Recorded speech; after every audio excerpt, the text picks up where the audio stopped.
খুব সাবধানে, পা স্লিপ যেন না হয়। স্লিপ কাটলেও একটা সেকেন্ড চান্স থাকবে, এখানে পড়ে যেতে পারো।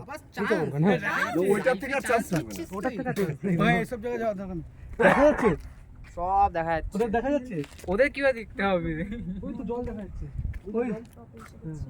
ওটা কিন্তু ভালোই বড়, জানো তো। এত দূর থেকে ওইটা যেখানে আমার ছিল মন, সেখানের ঘনায় নয়ন, সেই সোনা ঝরা আকাশের দিকে আমাকে চাইতে বলো না। যেখানে ঝর্ণা বয়ে যায়, ভরা তো আমার মন প্রাণ, সেই সোনা ঝরা আকাশের দিকে আমাকে চাইতে বলো না। ঠিক আছে? রিতম তাড়াতাড়ি আর ছবি তোলার জায়গা পেয়েছি। আয় আয় আয়। একটা গ্লাস পরে দুজনে মিলে একটা পিক নিয়ে নিই। তুমি আমার আশা, আমি তোমার ভালোবাসা,